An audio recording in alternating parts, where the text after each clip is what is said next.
Welcome to JC Reads. Thank you for joining me. Relax while I read us a story. Today's selection is The Monkey's Paw by W. Jacobs. Without, the night was cold and wet, but in the small parlor of Laburnum Villa the blinds were drawn and the fire burned brightly. Father and son were at chess, the former, who possessed ideas about the game involving radical changes, putting his king into such sharp and unnecessary perils that even evoked comment from the white-haired old lady knitting placidly by the fire. "Hark at the wind," Mrs. White, who, having seen a fatal mistake after it was too late, was amiably desirous of preventing his son from seeing it. "I'm listening," said the latter, grimly surveying the board as he stretched out his hand. "Check." "I should hardly think that he'd come tonight," said his father, with his hand poised over the board. "Mate," replied the son. "That's the worst of living so far out," bawled Mr. White, with sudden and unlooked-for violence. "Of all the beastly, slushy, out-of-the-way places to live, this is the worst. Pathway's a bog, and the road's a torrent. I don't know what people are thinking about. I suppose because only 2 houses in the road are let, they think it doesn't matter." "Never mind, dear," said his wife soothingly. "Perhaps you'll win the next one."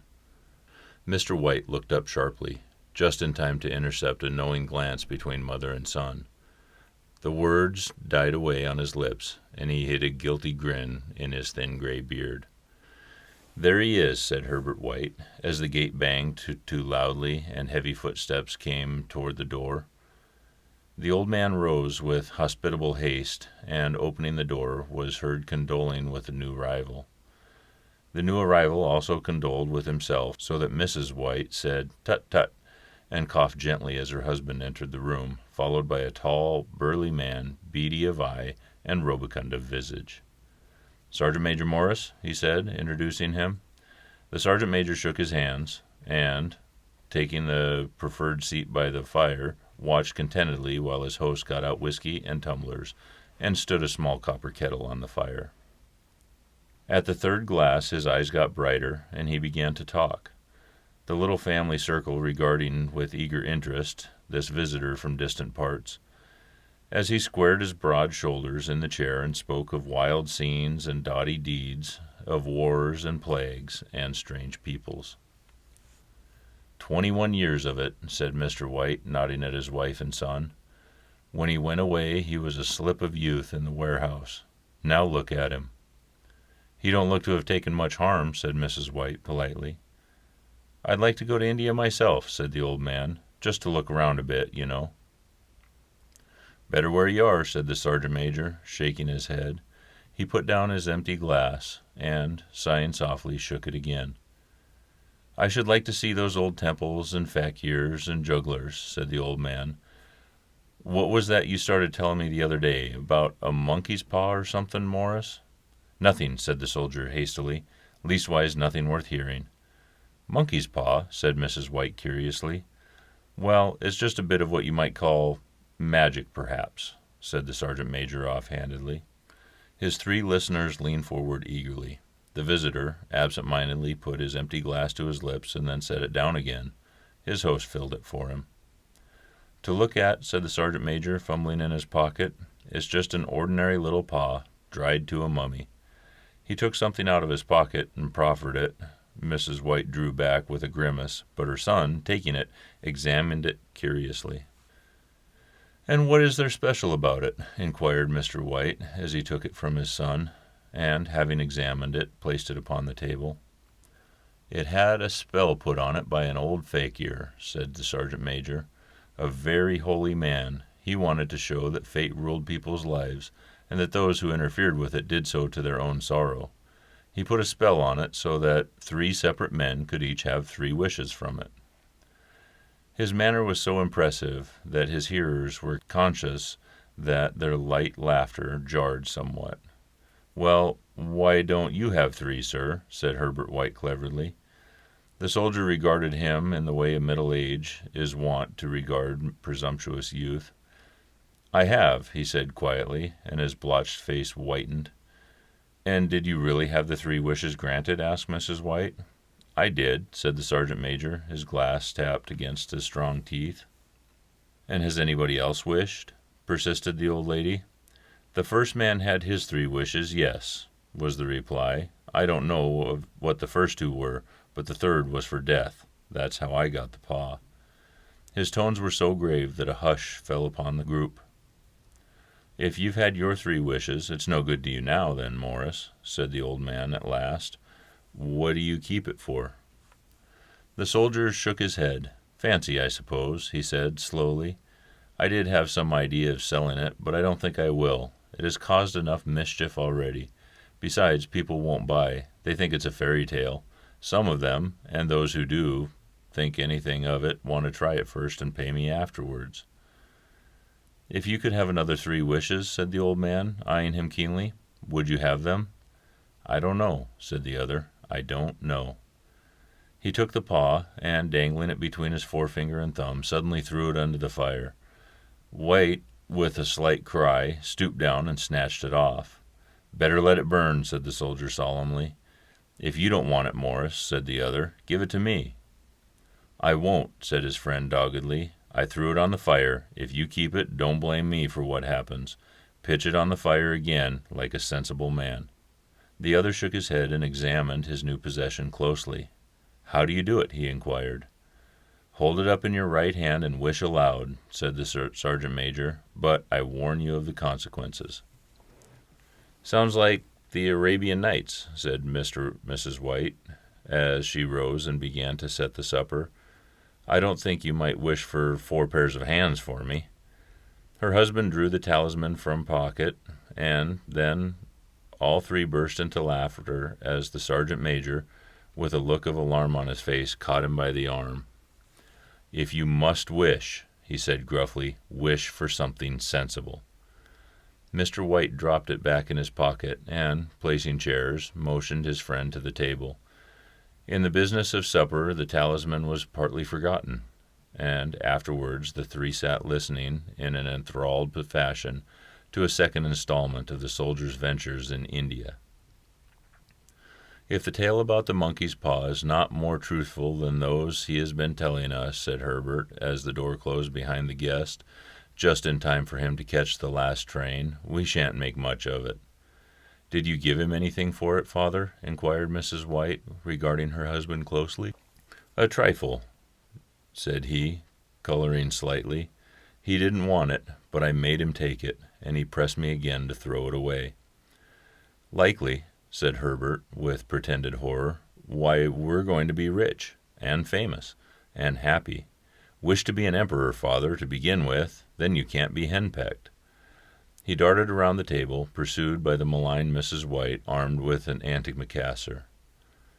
Mr. White took the paw from his pocket, eyed it dubiously. "I don't know what to wish for, and that's a fact," he said, slowly. "It seems to me I've got all I want." "If you only cleared the house, you'd be quite happy, wouldn't you?" said Herbert, with his hand on his shoulder. "Well, wish for £200, then. That'll just do it." His father, smiling shamefacedly at his own credulity, held up the talisman as his son, with a solemn face somewhat marred by a wink at his mother, sat down at the piano and struck a few impressive chords. "I wish for £200, said the old man distinctly. A fine crash from the piano greeted the words, interrupted by a shuddering cry from the old man. His wife and son ran toward him. "It moved," he cried, with a glance of disgust at the object as it lay on the floor. "As I wished, it twisted in my hand like a snake." "Well, I don't see the money," said his son, as he picked it up and placed it on the table, "and I bet I never shall." "It must have been your fancy, father," said his wife, regarding him anxiously. He shook his head. "Never mind, though. There's no harm done, but it gave me a shock all the same." They sat down by the fire again while the 2 men finished their pipes. Outside the wind was higher than ever, and the old man stared nervously at the sound of the door banging upstairs. A silence unusual and depressing settled upon all 3, which lasted until the old couple rose to retire for the night. "I expect you'll find the cash tied up in a big bag in the middle of your bed," said Herbert, as he bade them good night, and something horrible squatting on top of the wardrobe watching you as you pocket your ill-gotten gains. He sat alone in the darkness, gazing at the dying fire, and seeing faces in it. The last face was so horrible and so simian that he gazed at it in amazement. It got so vivid that, with a little uneasy laugh, he felt on the table for a glass containing a little water to throw over it. His hand grasped the monkey's paw, and, with a little shiver, he wiped his hand on his coat and went up to bed. In the brightness of the wintry sun, next morning, as it streamed over the breakfast table, he laughed at his fears. There was an air of prosaic wholesomeness about the room which it had lacked on the previous night, and the dirty, shriveled little paw was pitched on the sideboard with a carelessness which betokened no great belief in its virtues. "I suppose all the old soldiers are the same," said Mrs. White. "The idea of our listening to such nonsense! How could wishes be granted in these days? And if they could, how could £200 hurt you, father?" "Might drop on his head from the sky," said the frivolous Herbert. "Morris said the things happened so naturally," said his father, "that you might, if you so wished, attribute it to coincidence." "Well, don't break into the money before I come back," said Herbert as he rose from the table. "I'm afraid it'll turn you into a mean, avaricious man, and we shall have to disown you." His mother laughed, and, following him to the door, watched him down the road, and, returning to the breakfast table, was very happy at the expense of her husband's credulity. All of which did not prevent her from scurrying to the door at the postman's knock, nor prevent her from referring somewhat shortly to a retired sergeant major's of bibulous habits when she found that the post brought a tailor's bill. "Herbert will have some more of his funny remarks, I expect, when he comes home," she said. Then they sat for dinner. "I dare say," said Mr. White, pouring himself out some beer, "but for that the thing moved in my hand. That I'll swear to." "You thought it did," said the old lady soothingly. "I say it did," said the other. "There was no thought about it. I just had. What's the matter?" His wife made no reply. She was watching the mysterious movements of a man outside, who, peering in an undecided fashion at the house, appeared to be trying to make up his mind to enter. In mental connection with the £200, she noticed that the stranger was well dressed, and wore a silk hat of glossy newness. 3 times he paused at the gate, and then walked on again. The 4th time he stood with his hand upon it, then with sudden resolution flung it open and walked up the path. Mrs. White at the same moment placed her hands behind her, and hurriedly unfastening the strings of her apron, put that useful article of apparel beneath the cushions of her chair. She brought the stranger, who seemed ill at ease, into the room. He gazed at her furtively, and listened in a preoccupied fashion as the lady apologized for the appearance of the room and her husband's coat, on a garment which he usually reserved for the garden. She then waited, as patiently as her sex would permit, for him to broach his business, but he was at first strangely silent. "I was asked to call," he said at last, and stopped and picked a piece of cotton from his trousers. "I come from Ma and Megan's." The old lady started. "Is anything the matter?" she asked breathlessly. "Has anything happened to Herbert? What is it? What is it?" Her husband interposed. There, mother," he said hastily. "Sit down and don't jump to conclusions. You've not got bad news, I'm sure, sir." And he eyed the other wistfully. "I'm sorry," began the visitor. "Is he hurt?" demanded the mother wildly. The visitor bowed in assent. "Badly hurt," he said quietly, "but he's not in any pain." "Oh, thank God," said the woman, clasping her hands. "Thank God for that. Thank—" She broke off suddenly as the sinister meaning of the assurance dawned upon her, and she saw the awful confirmation of her fears in the other's perverted face. She caught her breath, and, turning to her slower-witted husband, laid her trembling old hand on his. There was a long silence. "He was caught in the machinery," said the visitor at length in a low voice. "Caught in the machinery?" repeated Mrs. White in a dazed fashion. "Yes." He sat staring blankly out the window, and, taking his wife's hands behind his own, pressed as he had been wont to do in their old courting days nearly 40 years before. "He was the only one left to us," he said, turning gently to the visitor. "It is hard." The other coughed, and rising, walked slowly to the window. "The firm wished me to convey their sincere sympathy with you in your great loss," he said, without looking around. "I beg that you will understand I am only their servant, and merely obeying orders." There was no reply. The old woman's face was white, her eyes staring, and her breath inaudible. On the husband's face was a look such as his friend, the sergeant, might have carried into his first action. "I was to say that Ma and Meggins disclaim all responsibility," continued the other. "They admit no liability at all, but in consideration of your son's services, they wish to present you with a certain sum as compensation." Mr. White dropped his wife's hand, and rising to his feet, gazed with a look of horror at his visitor. His dry lips shaped the words, "How much?" £200 was the answer. Unconscious of his wife's shriek, the old man smiled faintly, put out his hands like a sightless man, and dropped, a senseless heap, to the floor. In the huge new cemetery, some 2 miles distant, the old people buried their dead, and came back to a house steeped in shadow and silence. It was all over so quickly that at first they could hardly realize it, and remained in a state of expectation, as though of something else to happen, something else which was to lighten this load too heavy for old hearts to bear. But the days passed, and the expectation gave place to resignation, the hopeless resignation of the old, sometimes miscalled apathy. Sometimes they hardly exchanged a word, for now they had nothing to talk about, and their days were long and wearying. It was about a week after that the old man, waking suddenly in the night, stretched out his hand and found himself alone. The room was in darkness, and the sound of subdued weeping came from the window. He raised himself in bed and listened. "Come back," he said tenderly. "You'll be cold." "It is colder for my son," said the woman, and wept afresh. The sound of her sobs died away on his ears. The bed was warm, and his eyes heavy with sleep. He dozed fitfully, and then slept until a sudden wild cry from his wife woke him with a start. "The paw!" she cried wildly. "The monkey's paw!" He stared up in alarm. Where is it? What's the matter?"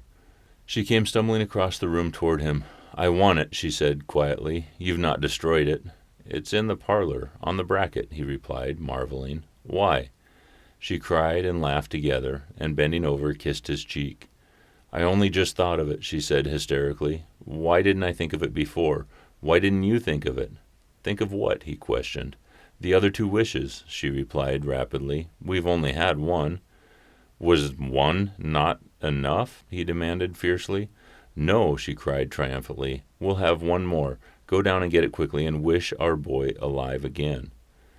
The man sat up in bed and flung the bedclothes from his quaking limbs. "Good God, you're mad!" he cried, aghast. "Get it," she panted. "Get it quickly, and wish. Oh, my boy, my boy!"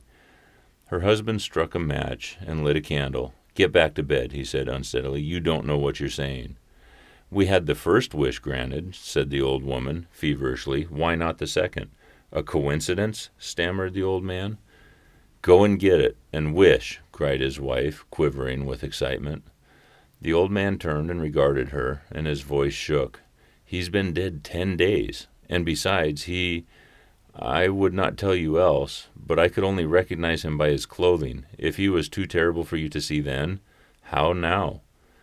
"Bring him back," cried the old woman, and dragged him toward the door. "Do you think I fear the child I have nursed?" He went down in the darkness, and felt his way to the parlor, and then to the mantel-place. The talisman was in its place, and a horrible fear that the unspoken wish might bring his mutilated son before him ere he could escape from the room seized upon him. And he caught his breath as he found that he had lost the direction of the door. His brow cold with sweat, he felt his way around the table and groped along the wall until he found himself in the small passage with the unwholesome thing in his hand. Even his wife's face seemed changed as he entered the room. It was white and expectant. and to his fears seemed to have an unnatural look upon it. He was afraid of her. "Wish," she cried in a strong voice. "Is foolish and wicked," he faltered. "Wish," repeated his wife. He raised his hand. "I wish my son alive again." And the talisman fell to the floor, and he regarded it fearfully. Then he sank trembling to a chair as the old woman, with burning eyes, walked to the window and raised the blind. He sat until he was chilled with cold, glancing occasionally at the figure of the old woman peering through the window. The candle end, which had burned below the rim of the china candlestick, was throwing pulsating shadows on the ceiling walls, until, with a flicker larger than the rest, it expired. The old man, with an unspeakable sense of relief at the failure of the talisman, crept back into his bed, and a minute or two afterward the old woman came silently back and apathetically laid beside him. Neither spoke, but lay silently listening to the ticking of the clock. A stair creaked, and a squeaky mouse scurried noisily through the wall. The darkness was oppressive, and after lying for some time screwing up his courage, he took the box of matches and, striking one, went downstairs for a candle. At the foot of the stairs the match went out, and he paused to strike another. At the same moment a knock, so quiet and stealthy as to be scarcely audible, sounded on the front door. The matches fell from his hand and spilled in the passage. He stood motionless, his breath suspended until the knock was repeated.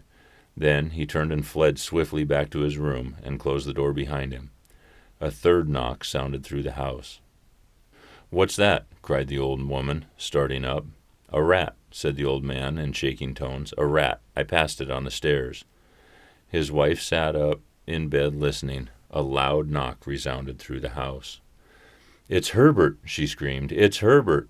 She ran to the door, but her husband was before her, and, catching her by the arm, held her tightly.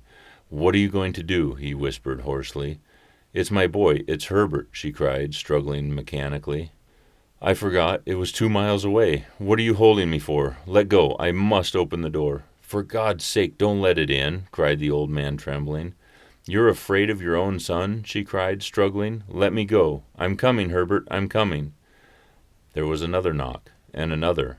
The old woman, a sudden wrench, broke free and ran from the room. Her husband followed to the landing and called after her appealingly as she hurried downstairs. He heard the chain rattle back and the bottom bolt drawn slowly and stiffly from the socket. Then the old woman's voice, strained and panting. "The bolt!" she cried loudly. "Come down. I can't reach it." But her husband was on his hands and knees, groping wildly on the floor in search of the paw. If he could only find it before the thing outside got in. A perfect fusillade of knocks reverberated through the house, and he heard the scraping of a chair as his wife put it down in the passage against the door. He heard the creaking of the bolt as it came slowly back, and at the same moment he found the monkey's paw and frantically breathed his third and last wish. The knocking ceased suddenly, although the echoes of it were still in the house. He heard the chair drawn back, and the door opened. A cold wind rushed up the staircase, and a long, loud wail of disappointment and misery from his wife gave him courage to run down to her side, and then to the gate beyond. The street lamp flickering opposite shone on a quiet and deserted road.